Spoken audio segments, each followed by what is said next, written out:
Graças a Deus, Deus nos proporciona momentos bons na vida.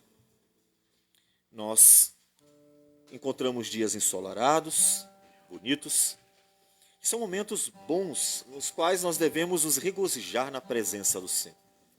Mas eu acredito que você muitas vezes viu a sua vida sair de um momento ensolarado para uma tempestade.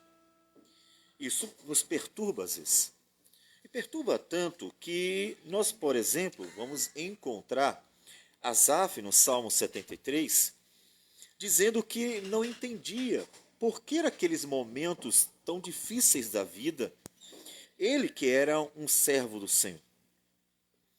E nós muitas vezes passamos por algo semelhante, porque eu acredito que você já questionou Deus diversas vezes perguntando: Senhor, por que eu passo por isso? Por que a vida é assim? Por que passamos por tais lutas, dificuldades? E tentamos descobrir a razão e tendemos ao perigo de, como Asaf, terminarmos acusando Deus pelas coisas ruins da vida, as desventuras dela. Até que então, como Asaf, também entramos na presença do Senhor e Deus fala ao nosso coração pela sua palavra, que o Espírito Santo aplica à nossa vida e entendemos que nós estamos vivendo algo muito maior. Nós estamos vivendo um plano que é muito maior que a nossa vida, que é muito maior do que os nossos sonhos e que com certeza é muito melhor, porque esse plano ele se encerra com vida eterna. Ele se encerra com coisas maravilhosas, com promessas que vão muito além daquilo que nós ansiamos para o nosso viver. E nós vamos para o capítulo 8 do livro do profeta Daniel, em que o profeta também vai viver essa mudança de estação na vida dele.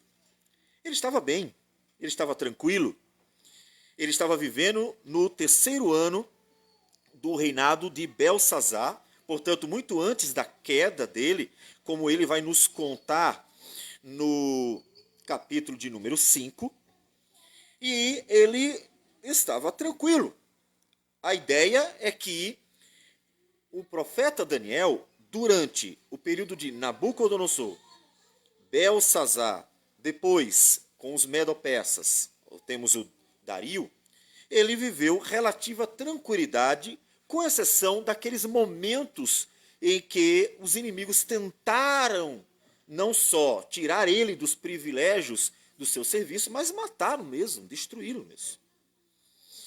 E estando tranquilo, o finalzinho, o último versículo do capítulo 8 diz que após Deus ter dado a visão do que aconteceria, ele enfraqueceu, ele diz: eu, Daniel, enfraqueci e estive enfermo alguns dias. Então me levantei e tratei dos negócios do rei, espantava-me com a visão e não havia quem a entendesse. Daniel estava bem, estava tranquilo, estava em paz, e Deus dá a ele uma visão que perturba a sua alma. A questão é que o que Deus está dando a ele, a visão que Deus deu a ele, falava de coisas que eram muito maiores do que a pequena vida dele. Porque estava tratando do plano redentor, de coisas que aconteceriam ainda e que Deus está revelando com antecedência, com o propósito de deixar bem evidente no tempo que acontecesse que o Deus de Israel é o Senhor da história e que, portanto, Deus tem um propósito para ela e ele cumprirá cabalmente. Nada está fora do controle. Nem os momentos ensolarados, nem os momentos chuvosos. Nada está fora de controle. E então Deus dá a visão de dias futuros ao profeta Daniel. Nós vamos só reler parte do capítulo, vamos para o versículo de número 20,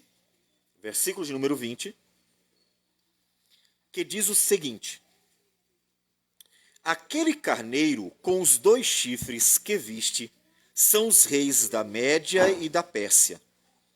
Mas o bode peludo é o rei da Grécia. O chifre grande entre os olhos é o primeiro rei.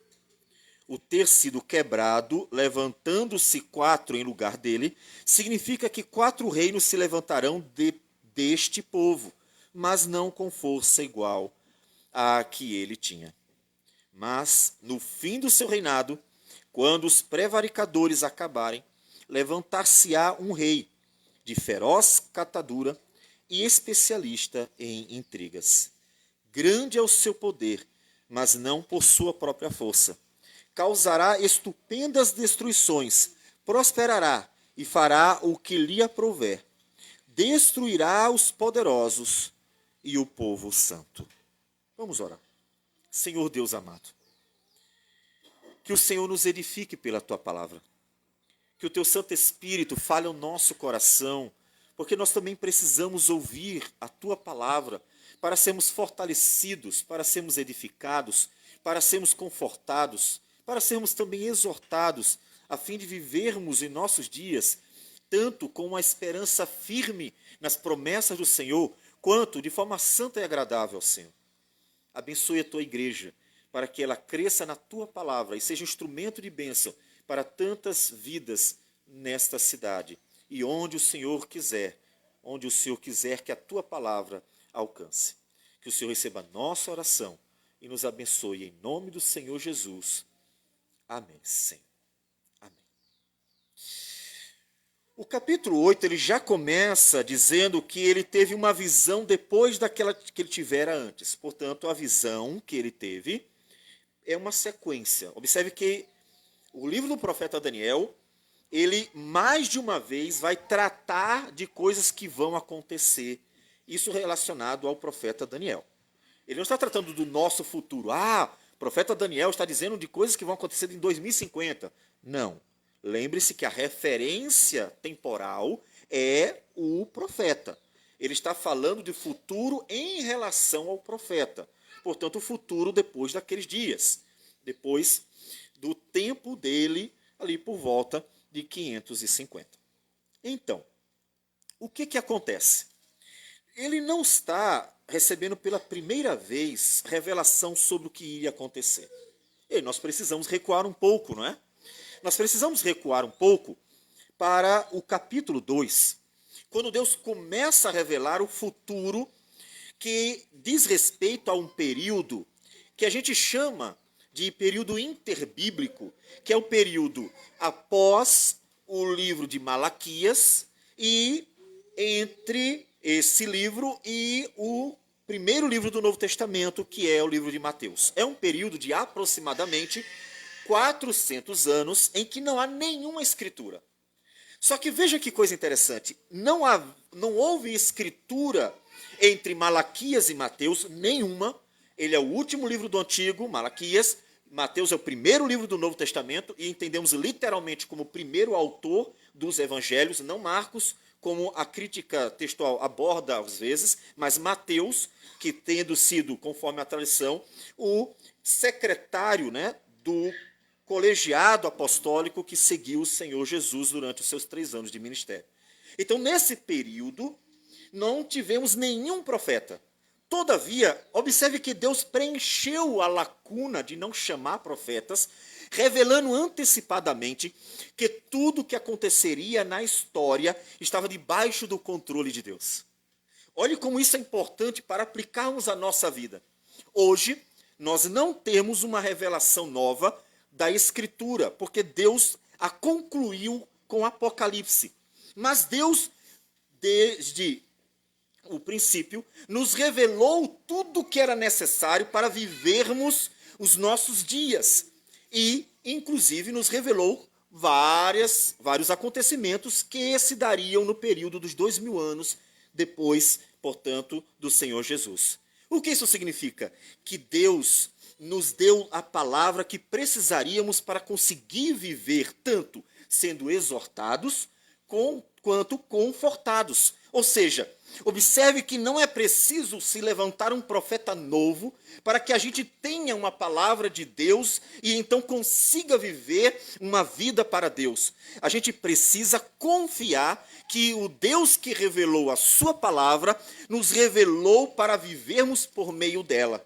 E observe que em 400 anos, de Malaquias a Mateus, sem profeta novo nenhum, Israel conseguiu viver pela Escritura, tanto que Deus operou na vida deles, fazendo com que eles se apegassem à palavra e nos dias de Jesus estivessem bastante enraizados nela, ainda que precisando muito da direção do Senhor, como Jesus mesmo deu. Então isso para os nossos dias é fundamental. Deus falou para nós e tem falado conosco e nós estamos com a sua revelação nas mãos.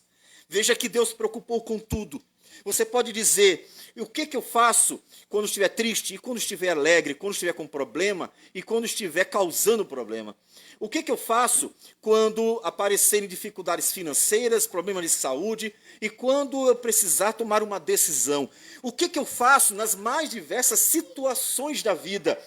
Deus antecipadamente, conhecendo o ser humano plenamente e sendo o Senhor da própria história, nos revelou tudo o que precisávamos saber para vivermos uma vida para a sua glória. O que você precisa? Você precisa confiar. A igreja de Tessalônica foi considerada pelo apóstolo Paulo como uma igreja modelo dentre todas as igrejas, como ele menciona no capítulo 1, igrejas da Macedônia e da Acaia. Eles se tornaram exemplo para todos os cristãos daquela região. E um dos elogios que ele vai fazer, ou ele faz, a essa igreja, se encontra no capítulo 2 da primeira carta dos Tessalonicenses, no versículo 13, em que ele diz: outra razão ainda temos nós para incessantemente dar graças a Deus, é que tendo vós recebido a palavra que de nós ouvistes, que é de Deus, acolhestes, não como palavra de homens, e sim como em verdade é a palavra de Deus, a qual com efeito está operando eficazmente em vós, os que credes. Observe que o segredo daquela igreja ser uma igreja operosa na fé, abnegada no amor e firme na esperança, é que ela creu de todo o seu coração na palavra de Deus pregada pelo apóstolo Paulo. E é isso que nós precisamos. O que as pessoas estão precisando, ou especificamente, o que os cristãos precisam para realmente viver uma vida plena e abundante? Crer de todo o coração que a palavra de Deus é a palavra de Deus. Quando eu digo crer de todo o coração, é crer de verdade. Muitas pessoas dizem que Deus é soberano e agem como se elas fossem senhoras da história. Muitas pessoas dizem que a Bíblia é a palavra de Deus, mas elas trocam a Bíblia pelos seus regimentos internos e suas tradições.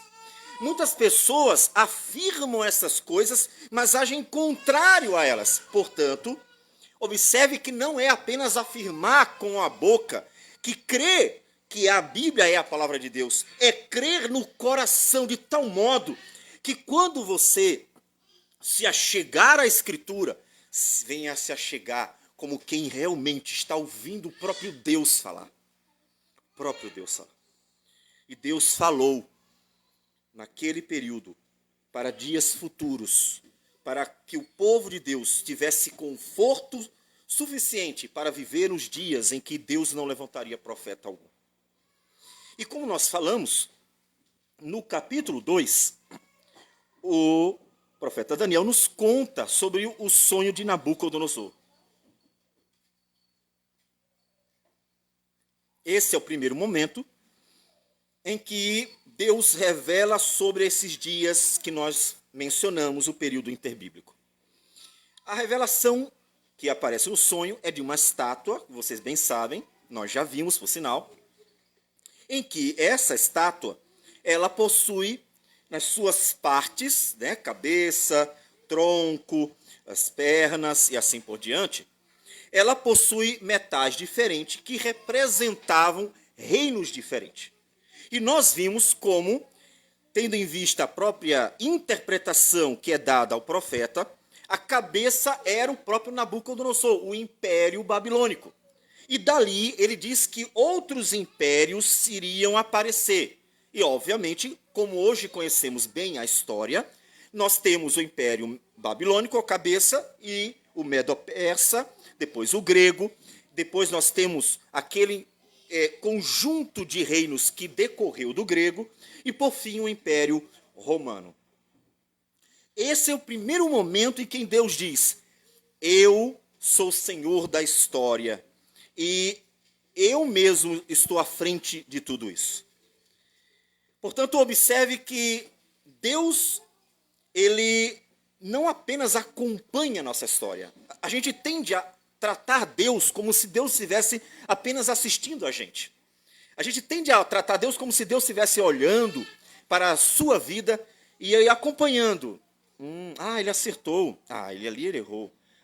Agora eu vou ter que fazer isso. Eu vou ter que fazer assado. E como se Deus estivesse apenas acompanhando o nosso viver e tratando a gente de acordo com o nosso viver. É bem verdade que, sendo Ele o Senhor, que está o tempo inteiro com seus olhos em nós, Ele está sim acompanhando a nossa vida. Mas Ele diz que é muito mais.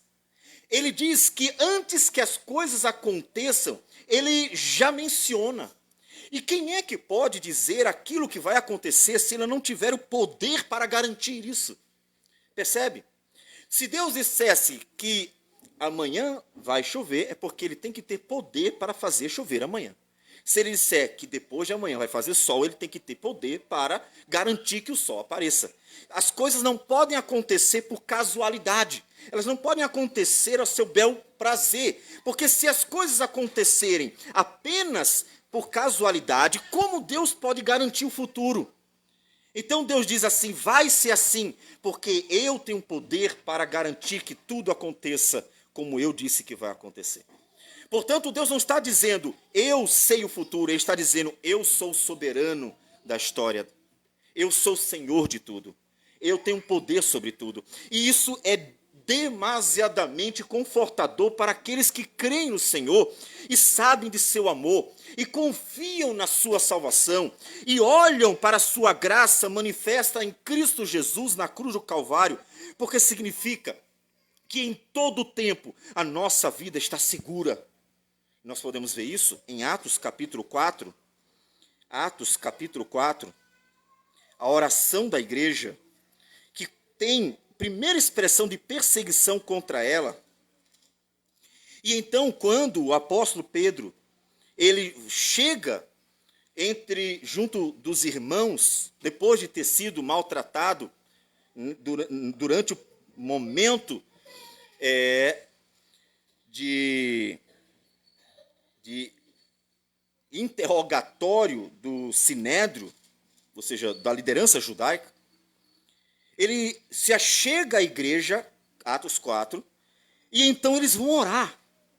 E observem a oração dele não é: Senhor, ó Deus, faz alguma coisa porque as coisas mudaram e nós não estamos podendo pregar livremente, estão impedindo a gente. A oração dele não é de alguém que está clamando para que Deus olhe como se Deus não estivesse vendo. A oração dele é para o Deus que está ciente, porque a história pertence a ele. E eles precisam da ajuda do Senhor para conseguir lidar com essa história. Observem a oração, versículo 24. Ouvindo isto, unânimes levantaram a voz a Deus e disseram: Tu, soberano Senhor, que fizeste o céu, a terra, o mar e tudo que neles há, que disseste por intermédio do Espírito Santo por boca de Davi, nosso pai, teu servo. Por que se enfureceram os gentios e os povos imaginaram coisas vãs? Levantaram-se os reis da terra e as autoridades ajuntaram-se a uma contra o Senhor e contra o seu ungido. Porque verdadeiramente se ajuntaram nessa cidade contra o teu santo servo Jesus, ao qual ungiste, Herodes e Pôncio Pilatos, com gentios e gente de Israel, para fazerem tudo o que a tua mão e o teu propósito predeterminaram. Senhor, se cumpriu a tua palavra. Senhor, tudo o que o Senhor avisou que aconteceria, aconteceu. Portanto, Senhor, agora o que nós precisamos é saber lidar com isso. Senhor, olha para as suas ameaças e concede aos teus servos que anunciem com toda a intrepidez a tua palavra, enquanto estendes a mão para fazer curas, sinais e prodígios por intermédio do nome do teu santo servo Jesus. Ou seja, Senhor, nada está fora do controle. Senhor, fomos pegos de surpresa, mas não, Senhor. Senhor, nós não esperávamos que o Sinédrio tão cedo viesse a nos perseguir e tentar impedir que preguemos a palavra do Senhor. Mas tu, ó Senhor, que já predeterminou, que avisou antecipadamente, que anunciou essas coisas, o Senhor sabe de todas elas, porque o Senhor é o soberano de toda a terra, o Senhor é o soberano da história. Então apenas nos capacite.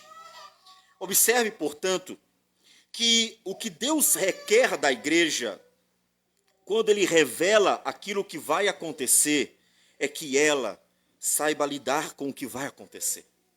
Você já pensou nisso? Deus não vai mudar a história por causa de você, porque nós somos pequenos diante da história grandiosa da redenção, e nós precisamos confiar que essa história também nos abençoará, porque em Cristo Jesus é a história da nossa salvação. O que nós precisamos é confiar que Deus é o Senhor da história e, portanto, nada está fora do controle. O que precisamos é pedir: Deus, dá-me coragem, sabedoria para lidar com essa história que tantas vezes contraria a minha vontade, que tantas vezes é confusa ao meu entendimento, que tantas vezes me pega de surpresa e tantas vezes me leva por veredas que eu não gostaria. Meu Deus, me dê sabedoria para lidar com a história, na confiança de que essa história, com seus montes e seus vales, é a história da redenção, é a história da nossa salvação, é a história que culminará com a vida eterna em Cristo Jesus. E eu preciso confiar nisso.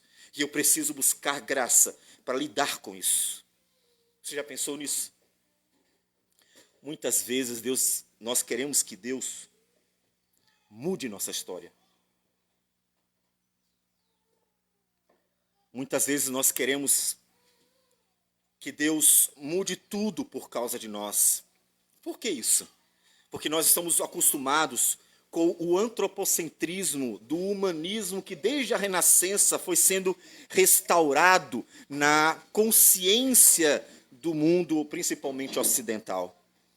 Nós nos acostumamos com a ideia de que tudo tem que girar em torno da gente. E a gente precisa retomar aquilo que a Escritura ensina, que tudo gira em torno dele. Mas graciosamente Ele, que é o Senhor de tudo, nos abençoa por meio do seu projeto redentor. Deixa eu perguntar bem sinceramente. Você realmente confia em Deus? Então você confia nos planos dele. Você realmente confia no Senhor, Criador, Provedor, Salvador? Você realmente confia nele? Você crê que ele tem toda a sabedoria, todo o poder, toda a graça, todo o amor, toda a misericórdia, toda a justiça, toda a bondade? Sabe exatamente o que faz e tem todo o controle para fazer? Você realmente confia? O desafio é confiar no Senhor e, portanto, realmente esperar nele. Todavia, eu gostaria de trazer um parênteses obrigatório, que é: confiar no Senhor não significa viver nem apaticamente, nem significa viver um fatalismo. Eu adoeci, acho que vai morrer mesmo, deixa para lá. Não é isso. Ezequias, o rei de Israel, um bom rei, Judá especificamente, quando adoeceu, clamou e Deus restaurou a sua saúde. Portanto, não é simplesmente viver um fatalismo de forma alguma, mas é de tal modo confiar no Senhor que, inclusive, clame a Deus sabendo que Ele é poderoso para conduzir graciosamente a nossa vida e até mudar as circunstâncias de nosso viver. Portanto, confiar no Senhor é entregar a Ele a vida. E não apenas aceitar de braços cruzados, como se a vida fosse um mero fatalismo. Não é isso. Porque o Senhor manifesta a sua vontade tantas vezes através de nossas orações e petições, que pedem, clamam que Deus nos ajude e mude circunstâncias adversas do nosso viver. Portanto, confie no Senhor, então entregue a sua vida ao Senhor. Mas Daniel 2 não foi o único momento em que Deus revelou esse período. Nós vimos, no domingo passado, que em Daniel 7, que é a primeira visão que acontece no primeiro ano do reinado de Belsazar, Deus dará a ele, não mais ao rei, como aconteceu com Nabucodonosor, mas dar ao próprio profeta Daniel a revelação, numa visão, sobre esses reinos que viriam. E ele fala sobre os reinos da Babilônia, Medo-Persa, Grécia e Roma, que nós encontramos nos 4 animais: o leão, o urso, o leopardo e aquela besta, aquele monstro terrível que nós vimos em Apocalipse 13, que é exatamente a imagem do Império Romano. E isso está em Daniel 7, versículos de 4 a 7. Portanto, mais de uma vez, Deus está avisando, vai acontecer isso. Vai acontecer isso. Vai acontecer isso. E agora, no capítulo 8, Deus outra vez traz à tona aquilo que ele começou falando. Que impérios iriam suceder o Império Babilônico. Que aquele era só o começo de um período turbulento, de guerras entre forças, entre etnias. Era um período bastante turbulento. E Deus tirou a paz do profeta Daniel com essa visão. Isso me chamou muito a atenção. Meu Deus, Daniel estava tão em paz. Deus tirou a paz daquele homem por causa da visão do que iria acontecer. O fato é que a história redentora, ela não é uma história de paz. Ela não é uma história de paz. É uma história que vai ser concluída com a paz do Senhor, que excede todo entendimento, que permeará a criação inteira, mas ela não é uma história de paz. Por que ela não é uma história de paz? Porque é uma história de guerra. A história da redenção não é uma história de paz, é uma história de guerra. A gente gostaria que fosse uma história de paz, mas ela não é uma história de paz. E nós vamos ver isso, por exemplo, quando o apóstolo Paulo, em Efésios capítulo 6, ele diz, versículo a partir do 10, quanto ao mais, sede fortalecido no Senhor e na força do seu poder, revestivos de toda a armadura de Deus, para poderes ficar firmes contra as ciladas do diabo. Porque a nossa luta não é contra o sangue e a carne, e sim contra os principados e potestades, contra os dominadores deste mundo tenebroso, contra as forças espirituais do mal nas regiões celestes. Ninguém coloca armadura em tempo de paz. Ninguém fica armado num tempo de paz. Ele nos diz para nos revestirmos da armadura do Senhor, porque a história da redenção não é uma história de paz, mas é uma história de guerra. A guerra que nós vemos ser travada desde Gênesis até Apocalipse, em que Satanás quer destruir as obras de Deus. E Deus, o tempo inteiro, manifesta o seu poder, mostrando que Ele é suficiente e poderoso para preservar as suas obras. Uma guerra em que os filhos do diabo estão sempre lutando contra os filhos de Deus. E por vezes criando tanto confusão que nós encontramos períodos drásticos, como foi o período do dilúvio, em que os filhos dos homens, os filhos de Caim, conseguiram tentar e alcançar os filhos de Deus a tal ponto de contaminar toda a terra e somente uma família preservar a integridade diante do Senhor. Portanto, a história da redenção não é uma história de paz, é uma história de guerra. É por isso que, por vezes, você que está tão tranquilo e desfrutando de um sol maravilhoso e daquele momento deleitoso e assim se alegrando com um alento que vem do próprio Deus para revigorar nossas forças, muitas vezes após esse momento, você vê Deus chacoalhando a sua vida. Confusões, problemas aparecem quando menos esperamos, porque a nossa história, ela está acontecendo dentro de uma história que não é uma história tranquila, é uma história de guerras. É uma história em que, em Apocalipse, Satanás aparece como um dragão, levantando imperadores como monstros ferozes para destruir a igreja, que, como a mulher, é perseguida pelo dragão, porque tudo que ele quer é devorá-la. É por isso que Deus nos chacoalha tantas vezes. Não dá para ficar descansado. Uma pessoa descansada demais, ela é pega de surpresa. É preciso estarmos sempre alertas. Como um soldado que dorme com a arma agarrada sobre o seu corpo. É preciso estar sempre alerta. E Deus alerta o profeta Daniel. Não eram tempos de paz, mas a sua vida estava tranquila. Um homem que conseguiu prosperar dentro do reino babilônico, aparentemente tudo tranquilo. Mas Deus incomoda e perturba o ânimo, o espírito de Daniel, mostrando para ele, não era tempo de paz. A paz ainda não chegou. Eu sei que você quer a paz. Eu sei que você quer que as coisas fiquem só bem. Eu sei que você sonha, quem sabe com 2024, em que tudo dê certo, em que o dinheiro venha fácil, em que você consiga descansar, curtir sua família, em que você possa comer bem, ter seus momentos de lazer, e tudo na sua vida venha a transcorrer tranquilamente, de forma agradável. Eu sei que você sonha com isso, porque o seu sonho, ele decorre da necessidade humana da vida eterna. A necessidade que o homem tem de alimentar a esperança que um dia haverá paz. Sim, um dia haverá paz. Mas você precisa ter calma, porque esse dia ainda não chegou. Haverá paz, mas não agora. Não agora. Ainda é tempo de lutar, ainda é tempo de guerra. Ainda é tempo em que as forças espirituais do mal estão atentando contra a sua vida, tentando você de todas as formas,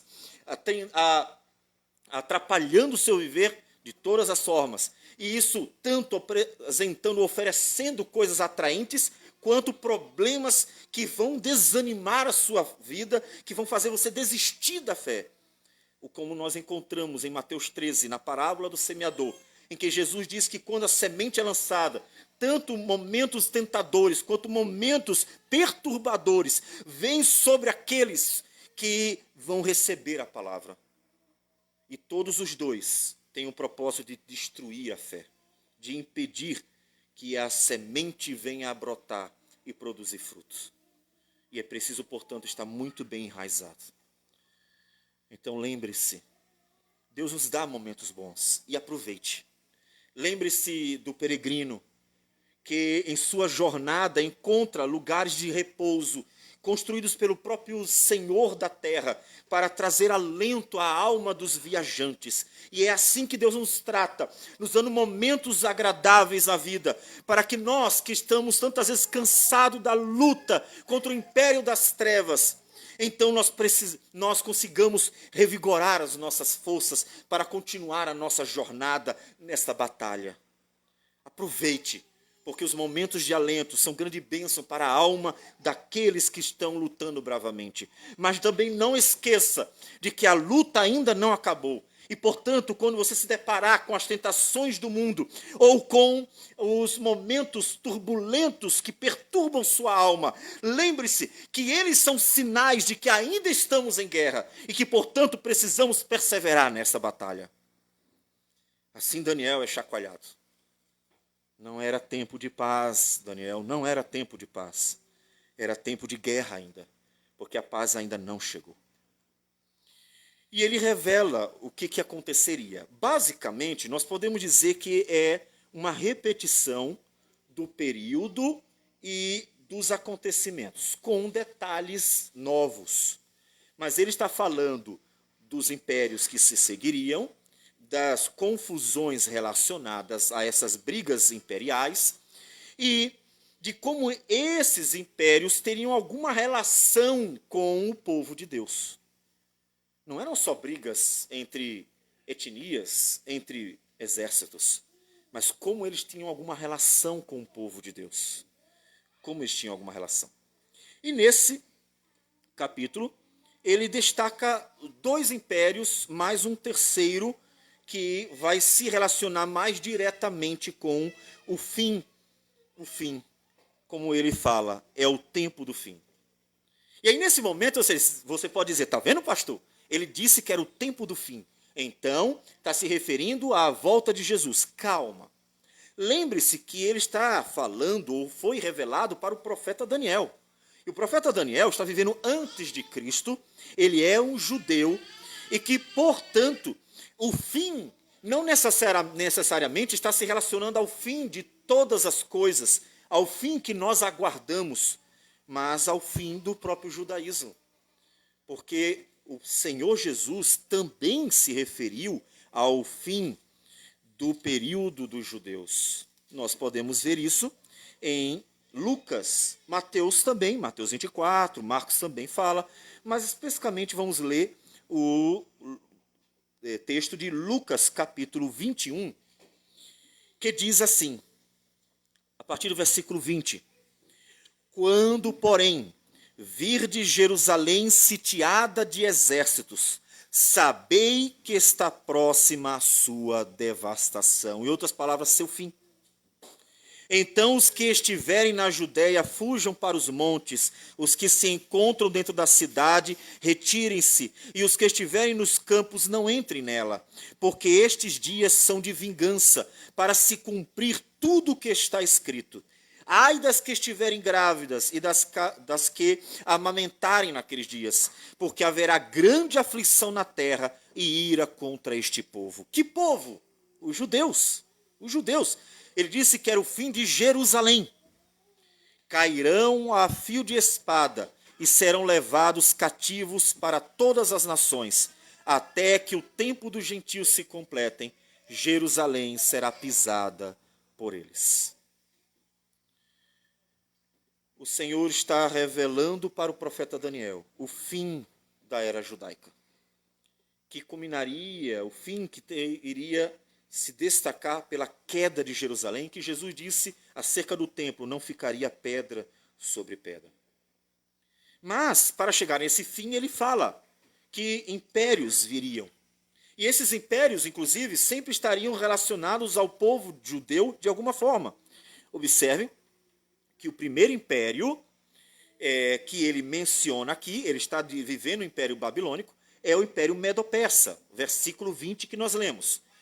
Lembre-se dos animais. Primeiro nós temos um carneiro de 2 chifres, depois um bode de um chifre no meio, e depois surgem 4 chifres. E aí a interpretação não vai ser minha. Não sou eu que vou dizer o que significa. O próprio texto diz, que nós já lemos, versículo 20. Aquele carneiro com 2 chifres, o que é? Qual é a interpretação? São os reis da Média e da Pérsia. Os 2 chifres representando Média e Pérsia. Os 2 povos que se uniram, formando um império só. Portanto, ele está anunciando o império que se sucederia ao Império Babilônico. Logo no versículo 21, ele explica o que era o outro animal, o bode peludo, que tinha um único chifre no meio, mas que depois aquele chifre cai e 4 aparecem. Aí ele explica para a gente o que é. O bode peludo é o rei da Grécia, ou seja, Alexandre o Grande, que veio e dominou o mundo e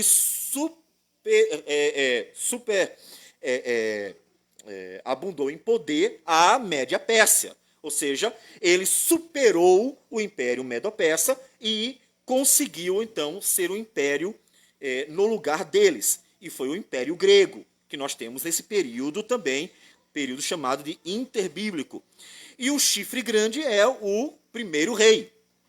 E depois ele diz que se levantam 4 no lugar dele. E esses 4 seriam os reis que foram generais de Alexandre o Grande. Nós temos o Ptolomeu, o Seleuco, o Cassandro e o Lisímaco, que vão substituir o rei, porque o império é subdividido entre os seus generais. Portanto, o que ele fez? Ele revelou simplesmente a história. Hoje nós sabemos bem detalhadamente como foi a história, porque vivemos há 2000 anos depois dessa história. Mas o que ele fez foi revelar antecipadamente a história, o que queria acontecer. Outra vez eu volto a dizer, por que Deus fez isso? Para mostrar que Ele é o Senhor de tudo. Ele é o Senhor da história. Portanto, Ele também é o Senhor da tua história. Eu sei que às vezes é difícil. Meu Deus, o que o Senhor quer com a minha vida? O que o Senhor quer com essa história? Qual é o teu propósito? Por que isso tudo? Você nunca se perguntou? Eu tenho certeza que várias vezes você tentou entender a sua história. Tantas vezes quanto nós encontramos na própria Bíblia. Por exemplo, abra em Apocalipse, capítulo 6. Nós temos o povo de Deus também questionando Deus e tentando entender, Senhor, mas por que isso? Até quando isso? No capítulo 6 de Apocalipse, Deus revelando coisas que iriam acontecer no período seguinte, logo após a revelação do livro, ou seja, o período de 95 depois de Cristo, quando Apocalipse é revelado ao apóstolo João, até os séculos seguintes, ele diz que aparece na visão do quinto selo, ele viu almas, ou seja, pessoas que haviam morrido por causa do evangelho, são os mártires, almas daqueles que tinham sido mortos por causa da palavra de Deus e por causa do testemunho que sustentavam. Observem que o Império Romano estava matando os cristãos e aparece na visão a alma desses cristãos. Portanto, eles já testemunharam, pagaram com a própria vida e venceram por terem sido fiéis. E observe qual é o clamor deles. Versículo 10. Clamaram em grande voz, dizendo, até quando, ó soberano Senhor, santo e verdadeiro, não julgas nem vingas o nosso sangue dos que habitam sobre a terra? Até quando, Senhor, nós vamos ficar morrendo? Observe que eles estão intercedendo pela igreja. Eles já morreram. Mas o que eles estão fazendo na visão? Eles estão pedindo pelos que estão lá, né? Senhor, até quando tua igreja vai ficar sofrendo? Até quando tua igreja vai ficar morrendo? Até quando as pessoas vão perseguir? Até quando vão maltratar? Percebem que o clamor deles é, Senhor, por que tudo isso? Até quando tudo isso? Eles estão pedindo a Deus, que é o soberano da história, que venha intervir, que faça alguma coisa como você. Tantas vezes disse, Senhor, até quando os homens maus governarão? Até quando os homens ímpios dominarão? Até quando seremos perseguidos e maltratados? Até quando aqueles que te odeiam estarão no poder? Também perguntamos tantas vezes a Deus. Foi o que eles fizeram. Então, versículo 11, é dada uma resposta. Eles não ficam sem resposta. Então, a cada um deles foi dada uma vestidura branca. E lhe disseram que repousasse ainda por pouco tempo, até que também se completasse o número dos seus conservos e seus irmãos, que iam ser mortos como igualmente eles foram. Deus é o Senhor da história. E a resposta de Deus para eles quando clamaram, Senhor, até quando vamos sofrer? Até quando vamos ser maltratados? Observe que eles também estão em luta. Observe que eles também estão na guerra. Observe que eles também estão sofrendo o fato de estarem vivendo dentro da história redentora. Eles estão vivendo o drama da redenção. E estão clamando, até quando, Senhor? E Deus diz, até que se cumpra toda a vontade do Senhor. Até que se cumpra tudo. Talvez seja difícil ouvir isso. Mas eu quero animar você com uma palavra que vem depois disso. Quando no capítulo 7, um pouquinho depois, versículo 9, observe a visão que é dada da igreja que perseverou, da igreja que não desistiu, da igreja que não negou Jesus, da igreja que lutou bravamente, da igreja que diante das muitas tentações e tribulações continuou firme ao lado do Senhor Jesus, que diante das perseguições continuou testemunhando a glória de Jesus. Observe a visão desta igreja.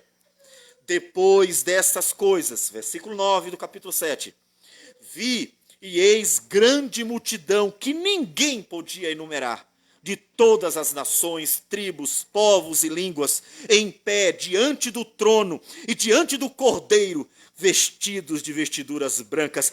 Vestiduras brancas, sim, aqueles que tinham sido vestidos de branco, eles estão aqui. Observe que aqueles que clamaram: até quando vamos sofrer pelo teu nome? Agora estão nesta visão gloriosa, vestidos de vestiduras brancas, com palmas nas mãos, e clamavam em grande voz, dizendo: ao nosso Deus, que se assenta no trono, e ao Cordeiro pertence a salvação.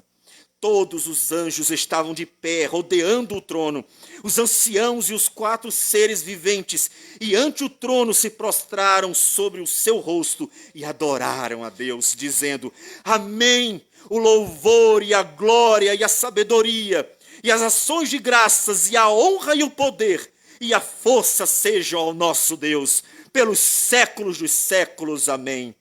Um dos anciãos tomou a palavra, dizendo: estes que se vestem de vestiduras brancas, quem são e de onde vieram?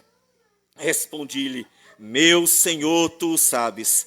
Ele então me disse: são estes os que vêm da grande tribulação e lavaram suas vestiduras e as alvejaram no sangue do Cordeiro. Eles venceram e desfrutam da recompensa divina, porque eles lutaram até o fim e não desistiram. Portanto, observe que é importante confiar no fato de que Deus tem um plano e Deus é impecável em tudo que faz, em tudo que planeja. É preciso confiar que, apesar das adversidades e contrariedades de uma vida cheia de confusões, porque estamos vivendo dentro do cenário, do drama da guerra deste plano redentor, é preciso confiar que o Senhor sabe o que faz, que o Senhor dos exércitos não perde batalha, que o Senhor da história, Ele pode garantir a sua concretização, e Ele nos deu a sua vitória. O profeta Daniel teria que ouvir todas aquelas coisas e confiar que Deus estaria no controle de todas elas. E foi por isso mesmo que Deus as revelou, para que a igreja tivesse a plena certeza que, apesar de todas as adversidades, tribulações, perseguições, maus tratos que ela sofreria nesse período, culminando com o que ele chama de um último rei, com um império romano, que na figura de Herodes perseguiu a Cristo tentando matá-lo, mas foi morto. Que na figura dos imperadores depois vão perseguir e matar muitos cristãos. Apesar de tudo isso, Deus revelou antecipadamente para que a igreja, quando acontecesse, pudesse lembrar dessas palavras e revigorar seu ânimo no Senhor. Porque Deus já havia avisado, porque Ele era o Senhor da história. E Deus estava no controle dela. Deus também é o Senhor da sua história. Eu sei que é difícil aceitar às vezes. Eu sei. Não é fácil para nenhum verdadeiro cristão. Os que estão desfrutando só de bonança, a gente pode colocar um pouco de dúvida no seu cristianismo.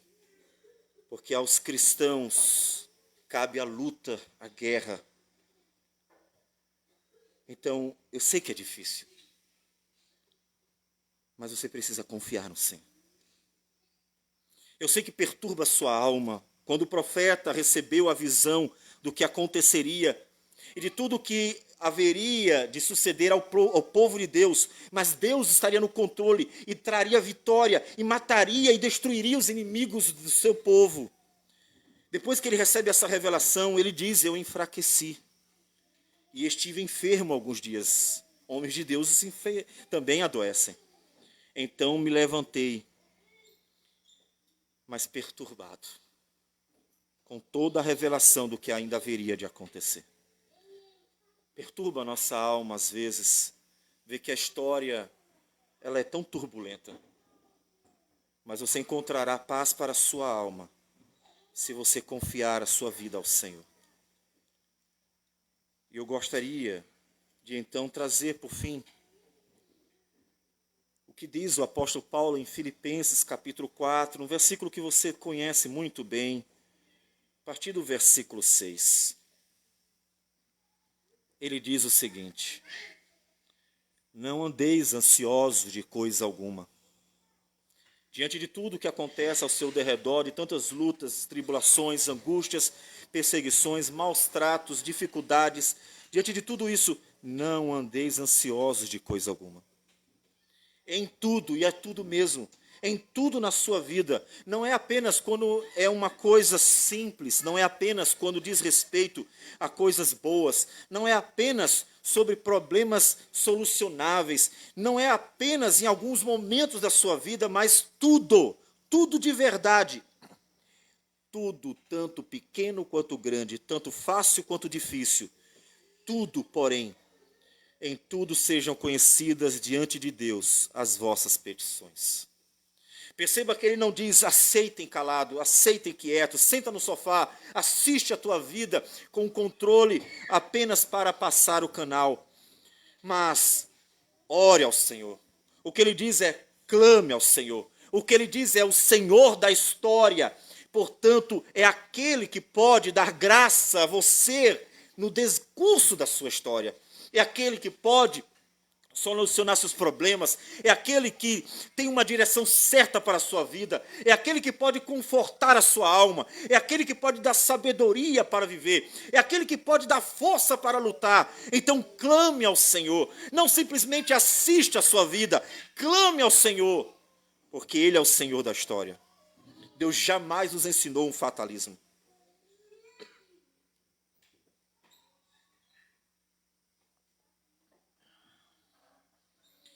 Então sejam conhecidas diante de Deus as vossas petições, pela oração e pela súplica, com ações de graça. Você olhou para a sua vida e ficou estupefato com a sua história tão marcada por lutas, pensando que a vida cristã ia ser fácil, principalmente em dias em que a teologia da prosperidade tem iludido tantas almas que pensam que a vida cristã é apenas sucesso, bonança e facilidades, quando não é, quando a Escritura revela exatamente o oposto. Estamos numa guerra e lutamos contra o império das trevas, de onde Deus nos resgatou. Então coloca tudo diante do Senhor. E quando você tiver colocado tudo diante de Deus com o coração confiante, quando você colocar diante do Senhor como quem realmente confia em Deus, como quem diz assim: Senhor, está nas tuas mãos, dirige a minha vida, conduz o meu barco, vai à frente do meu viver, e quem confia totalmente nele, quando isso acontecer em seu coração, Paulo disse que é algo maravilhoso, apesar de estranho ao mundo, algo tremendo, apesar de parecer algo impossível, acontecerá em seu viver. Ele diz que a paz de Deus, em plena guerra, a paz de Deus em pleno tumulto, em pleno vale da sombra da morte, a paz de Deus, que excede todo entendimento, que o mundo não compreenderá. Como é possível alguém tão maltratado, perseguido, sofrido, viver em paz? Como é possível? Mas essa paz, a paz de Deus, guardará o vosso coração e a vossa mente em Cristo Jesus. E quem escreveu foi um homem preso, açoitado, humilhado, maltratado por causa do Evangelho de Deus. Um homem que estava em paz.